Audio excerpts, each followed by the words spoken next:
नमस्कार, मैं अंशु कपूर आप सभी दर्शकों का इस चैनल में स्वागत करती हूँ। तो आज मैं श्री कालिका धाम में आचार्य इंद्रदेव जी के पास पहुँच चुकी हूँ और मैं उनसे अपने कुछ सवाल जो हैं वो क्लियर करना चाहूँगी। तो आइए आपकी उनके साथ मुलाकात करवाते हैं। तो सबसे पहले जय माता दी पंडित जी। जय माता दी अंशु। सभी दर्शकों को जय माता दी।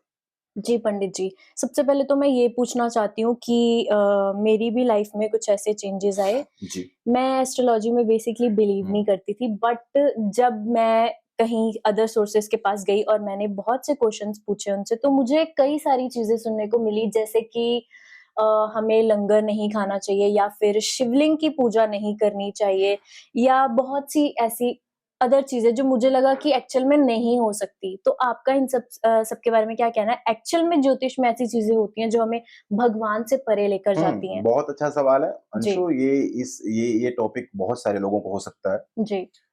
मेरे पास भी बहुत सारे ऐसे सज्जन कई बार आते हैं, उन्हें ऐसे बताया गया होता है। देखिए, जो आपने कहा शिवलिंग पर कच्ची लस्सी कच्ची नहीं लस्सी चढ़ानी। नहीं चढ़ाते।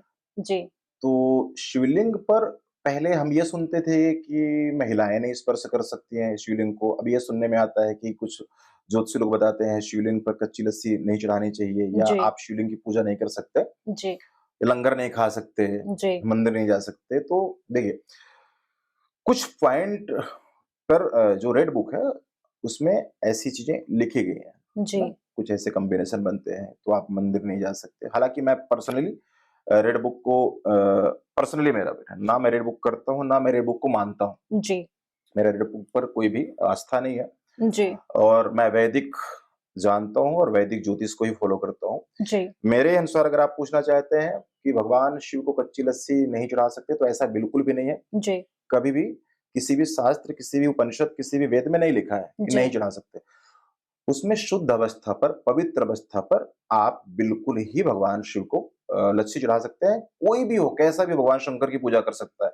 एक लंगर नहीं खा सकते, तो लंगर खाने की अगर बात की जाए, तो उसमें भी रेड बुक पर कई पॉइंट पे आधार पर ऐसा बताया है। जी, तो उसमें मेरा ये ज़रूर मानना है कि अगर आप सक्षम हैं, तो किसी भी ऐसे स्थान पर जाते हैं, जहाँ पे जी, भंडारा चल रहा हो, भोजन चल रहा हो, तो आपको कुछ दान दे करके वहाँ पर फिर जी, उपरांत भोजन है ना, जी, वहाँ से ग्रहण करना चाहिए। जी, तो अगर आप गरीब हैं या कोई नहीं सामर्थ्य वाला है, तो वो जी, तो ख़ैर क्या देगा, वो तो बिल्कुल खा सकता है। जी, तो मेरे हिसाब से वो भी बिल्कुल गलत है। जी, बिल्कुल लंगर भंडारा भगवान का प्रसाद ग्रहण कर सकते हैं, लेकिन अगर आप सक्षम हैं, तो वहाँ पर दान देने के उपरांत फिर वहाँ पर भोजन ग्रहण करना चाहिए। जी, तीसरा, मंदिर नहीं जा सकते।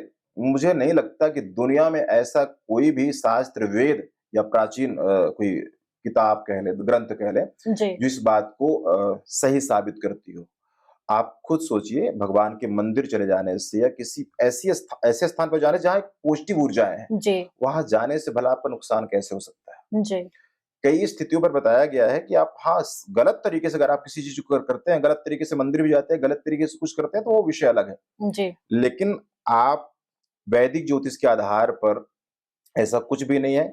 खूब मंदिर जाना चाहिए, खूब माता-पिता की सेवा करनी चाहिए और खूब भगवान शंकर को कच्ची लस्सी अर्पण करना चाहिए, खूब पूजा-पाठ करना चाहिए। जी, ये सरासर और मैं सबसे अनुरोध करता हूँ, ज्योतिषी भाइयों से भी प्रार्थना करने की कोशिश करता हूँ कि परहेज़ बताने हैं, तो परहेज़ बताने के लिए कम से कम हज़ारों परहेज़ हैं, जो आप ग्रह जी, का परहेज़ बताते हैं।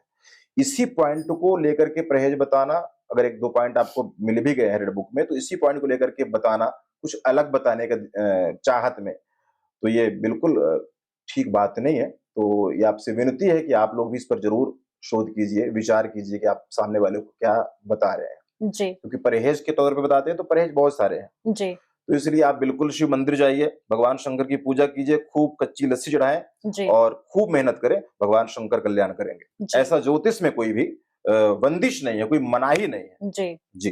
पंडित जी, जैसे कि आपने रेड बुक के बारे में बताया, तो काफ़ी सारे दर्शक ये सोच रहे होंगे कि ये क्या है? तो आप थोड़ा-सा उसके बारे में भी बताइए, रेड बुक के बारे में। देखिए, मैंने पहले कहा अंशु कि मैं रेड बुक को नहीं मानता, जी, पर्सनली मेरा। जी, और मेरा एक्सपीरियंस उसमें ठीक नहीं रहा। मुझे नहीं लगता, पर्सनली है मेरा, है ना? दुनिया जी, का बहुत सारे आस्थाएँ, विश्वास है लोगों को, तो मैं उसमें कुछ नहीं कहूँगा।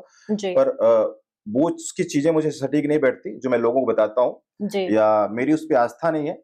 हालाँकि मैंने पढ़ने की कोशिश की, पर हम जब मुझे उसमें कुछ ख़ास समझने को नहीं मिला, तो मैंने फिर नहीं कोशिश की। जी, मैं वैदिक ज्योतिष, है ना? भृगु संहिता, रावण संहिता, इंद्रजाल, है ना? ज्योतिष के बहुत सारे ऐसे ग्रंथ हैं, जिसे जी, मैं पढ़ता हूँ और वही पढ़ कर लोगों तक पहुँचाने की कोशिश किया कर सकता हूँ। तो इसलिए उसके बारे में तो मैं कोई ओपिनियन दे नहीं पाऊँगा क्योंकि मैं जब मैंने पहले बता दिया आपको कि मैं उस चीज़ को नहीं मानता, लाल किताब जी। को नहीं मानता हूँ। जी, जी। मतलब कि बेसिकली देखा जाए तो सब कुछ एक विश्वास पे टिका होता है। हुँ, जैसे जो लोग रेड बुक पे विश्वास करते हैं, उनका ट्रस्ट वहाँ है।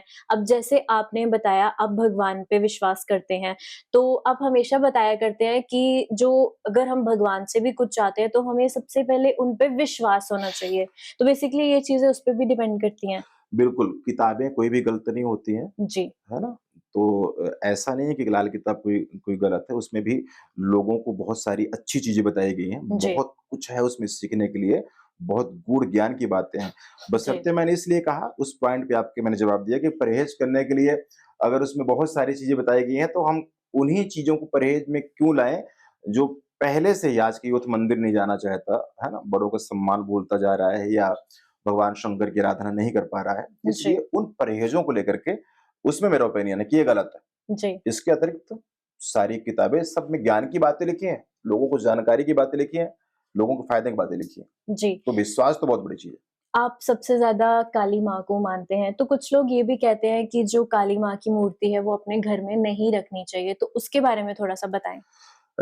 ये भी सरासर गलत है। जी, वो तो जगत की माँ है ना? जी, और अगर आपके घर में देखिए घर पे मंदिर मूर्ति रखने से कोई मनाही नहीं है, व्यवस्था बशर्ते उसकी मर्यादा होनी चाहिए। जी, वैसे तो आप अगर घर में नॉनवेज बनाते हैं उसी किचन में और उसी रूम में अगर आप कोई और भी प्रतिमा ठाकुर जी को रखते हैं, किसी को रखते हैं तो वो भी जी, गलत है। जी, अगर आपके पास व्यवस्था है और आप उसकी पवित्रता से पूजन कर सकते हैं तो उसमें कोई भी दोष नहीं है। जी, महारानी की प्रतिमा आप कहीं भी रख सकते हैं। माता रानी को तो तंत्र की देवी कहा गया ही है लेकिन वो संसार की माँ है। जी, आप अपनी माँ के पास जितने भरोसे से रह सकते हैं, जी, उसी तरह उस परम शक्ति महाकाली के साथ भी उतने ही प्यार से, उतने भरोसे से आप कहीं भी रह सकते हैं और उनको रख सकते हैं। जी।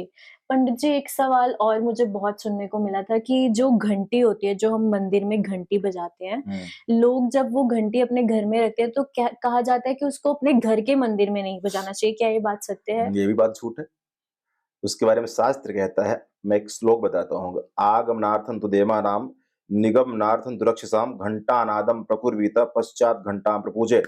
जी, आगमनार्थं तु देवानां घंटा बजाने से, घंटी बजाने से देवताओं का आगमन होता है। जी, निगमनार्थं तु रक्षसां जो घर की नेगेटिव एनर्जियाँ हैं, जिसे जी, आप राक्षस या कुछ भी नेगेटिव एनर्जी बोलते हैं, उनका जाना होता है, जी, निगमनार्थं। घंटानादम, तो घंटा बजा के घंटा का पूजन का विधान है। तो जी, बिल्कुल घंटा रखना चाहिए। लोग तो लोगों को नई चीज़ बताने के चक्कर में बहुत सारी चीज़ें पुरानी जी, छुड़वाने की कोशिश कर रहे हैं। जी, शंख नहीं रख सकते। शास्त्र वेद तो ये कहता है जहाँ तक शंख की ध्वनि जाती है वहाँ तक की नेगेटिव एनर्जियाँ समाप्त हो जाती हैं। जी, शंख बजाने से वैज्ञानिक अगर आप दृष्टि देखें तो शंख बजाने वाले व्यक्ति को कभी दमा की समस्या हो ही नहीं सकती, बीमारी नहीं हो सकती जी, है। तो इन सब चीज़ों का बहुत सारा फ़ायदा है। ऐसा जी, बिल्कुल भी नहीं है कि आप घर में नहीं रख सकते। जी। जी, तो पंडित जी, यही मेरे भी कुछ ऐसे डाउट्स थे और कुछ लोगों के भी डाउट्स थे, तो वो सब अभी क्लियर हो चुके हैं और मुझे बहुत अच्छा लगा आपसे बातचीत करके। आपने मेरे बहुत सारे वहमों को दूर किया, जो मेरे मन के अंदर वहम थे। तो अब मैं बिल्कुल बिना किसी झिझक के बिल्कुल जी, भगवान के साथ जुड़ सकती हूँ और अब आप हमें भगवान के साथ जोड़ रहे हैं, तो मैं आपका धन्यवाद करना चाहूँगी। धन्यवाद। आपने अपना वक़्त दिया। जय माता दी, जय जय माता माता दी। दी।